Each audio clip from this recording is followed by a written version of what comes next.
Some might be surprised to learn that the fate of America's economy has already been determined, verified, and announced by the Obama White House.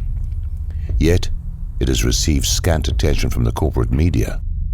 In 2011, economist Kyle Bass interviewed a senior member of the Obama administration about its planned solutions for fixing the U.S. economy and trade deficit. Among the questions he asked was about the U.S. exports and wages. But the question itself was not nearly as important as the response he received from the senior administration official. In fact, this single 7-word response clarifies everything, explains everything, and leaves little else to discuss. We're just going to kill the dollar. There it is, the entire agenda in one short sentence. It explains everything we've been seeing domestically and globally. That one statement makes every other question irrelevant, or otherwise answers all economic questions and explains everything. Nothing else matters. I urge you to ponder that statement and all it implies. Doing so will provide you with the clarity to understand not only what is taking place today, but what is yet to come. It is important to note the specificity of the word kill. Stated in the active voice, it means an unambiguously intentional and deliberate act. The murder of our national currency, the United States dollar, is the ultimate agenda to be implemented under Obama. To kill our national currency will subvert the United States and destroy it from within. This begs a number of questions, including what type of Americans would actually have as their objective the destruction of our national currency. To whom do they hold their allegiance, if not to the American people, whose life's work as well as the toil of our ancestors is represented in the form of wealth held in US dollars? Does this make any sense to us as Americans? The answer is, of course, no. By its very definition, to kill our national currency is an act of high treason by those engaged in this activity. It undermines the very sovereignty and survival of our nation and will have a life-changing impact on every citizen in the U.S. It will also impact every nation and the people of every nation on the planet, as the U.S. dollar is presently the world's reserve currency. It is an act that should result in the filing of criminal charges against the conspirators, a trial of their peers, and if convicted, a death sentence. It's that serious. According to my source, we are past the point of no return. We will not be able to stop what is coming, but must be wise enough to prepare and get out of the way. The murder plot involving the death of the dollar did not begin with Obama, but he and other conspirators have accelerated the plans, plots, and schemes for its demise. The ultimate objective is to implement an international currency in tandem with a system of global governance. The problem is that most people are not thinking large enough, nor do they understand the magnitude of the lie. They are not seeing the larger picture as their focus is diverted elsewhere. For example, they focus on various tentacles of the octopus, such as the gun confiscation initiative, the DHS armament acquisitions, and economic woes as independent and unrelated events. They are not. Meanwhile, others continue to adhere to or even perpetuate the dual-party meme of governance, holding dearly to the notion that there is a practical difference between the Republican and Democratic parties. Have we not seen sufficient evidence that they are now of one party acting in concert with each other? They cannot see the collusion and backroom deals and continue to hope that the next election will finally change the unchangeable continuity of agenda. Most of the elected officials are on board with the subjugation of the United States to a global system of governance.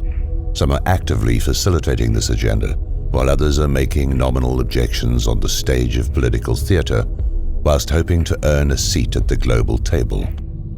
It's entertainment for the globalists, distraction of the masses, and diversionary fodder for the talking heads in the media.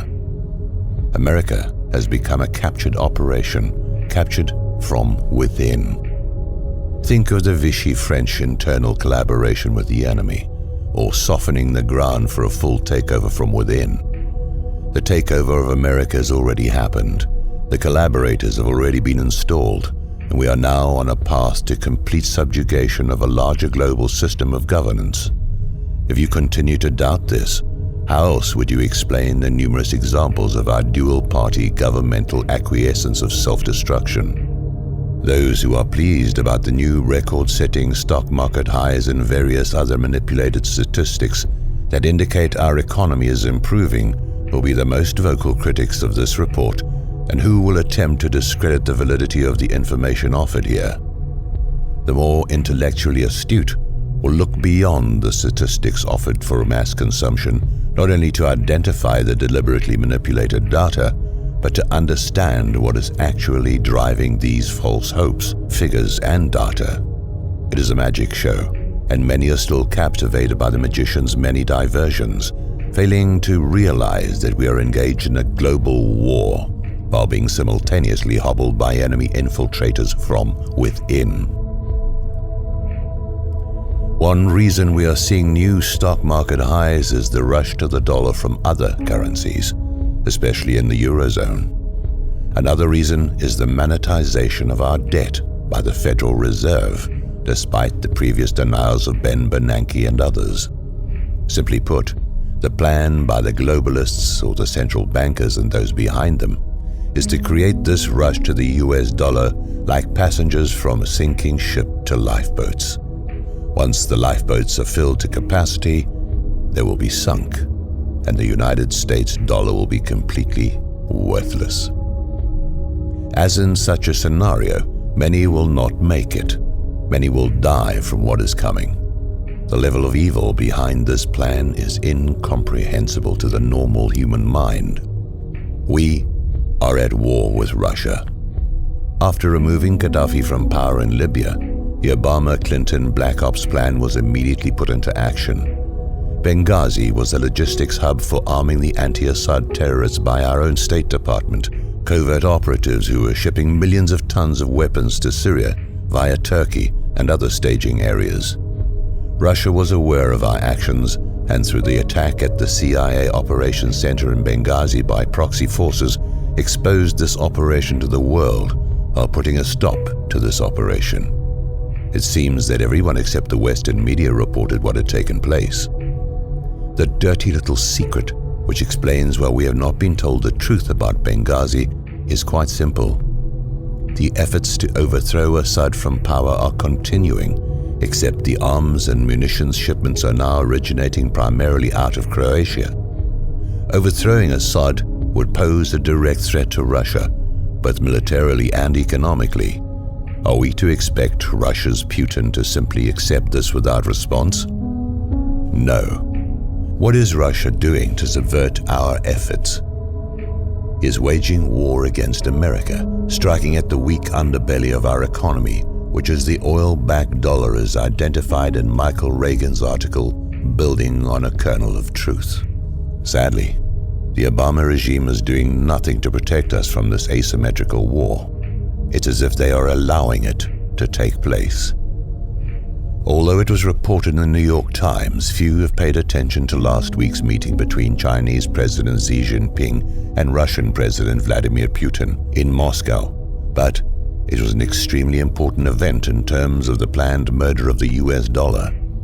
An alliance is being forged between Russia and China to replace the US dollar as the reserve currency, already severely weakened by the policies of those in power, with a gold-backed currency. While reports do exist that cite the hoarding of gold by China and Russia, they are purposely underreporting their collective reserves. Meanwhile, Americans can't even get honest answers to the amounts of our own gold reserves held in Fort Knox or the Federal Reserve.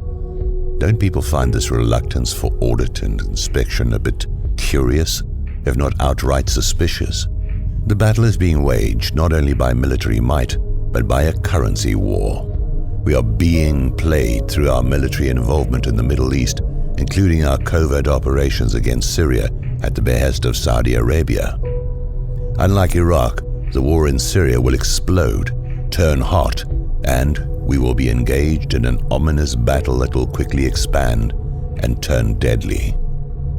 Weakened militarily through the policies of the Obama regime, coupled with an already weakened economy, the US will suffer consequences unlike anyone might imagine or is willing to address. It is a recipe for disaster, planned and initiated by the global elite behind the central banking system, including those in our own government, who've been set up from within, lied to, and now we're about to see exactly what this globalist system has in store for not only the United States, but every nation of the world. It is critical to understand that the takedown of the US will be the result of an asymmetrical war that includes the weakening of our military, our economy, and a direct assault on our ability to keep the dollar as the world reserve currency and protect the free flow of oil and energy to the United States. Within the last week, China held a surprise naval exercise in the South China Sea. Meanwhile, Russia displayed their resurgent military might in the Black Sea. These exercises were conducted as US military forces are spread thinly across many areas of the world. Is anyone paying attention here? Just as certain a collapse of the dollar is coming, so will be chaos on the streets of America caused by this plan to kill the dollar. The central bankers and the leaders selected to govern each country have effectively used the Hegelian dialectic to implement their agenda. Just as stated by George H.W. Bush on September the 11th, 1990, their predetermined solution of a new world order is being formed before our very eyes. They've told us what they are doing, but we have chosen not to listen or failed to understand what was being said. The US has always been the firewall against the globalists. By their persistence, infiltration of global elitists into our government, and covert subversion from within, we are being led to slaughter. A view from space, looking at the larger picture of events for which many have questions, a clearer picture emerges. There will be some who dare to resist the pillaging of our bank accounts, the erosion of our rights, and the enslavement that comes with the dismantling of America. The dust clouds visible on the far horizon that watchmen have been reporting for decades can now be seen as an attacking army of barbarians whose fighters are now on the ladders and cannons are breaching our empire's outer walls. Who knows how long the inner walls of our empire will survive the next wave of their coming attack. Perhaps Ernest Hemingway said it best in referencing John Donne from his novel of the same name. And therefore, never send to know for whom the bell tolls. It tolls for thee.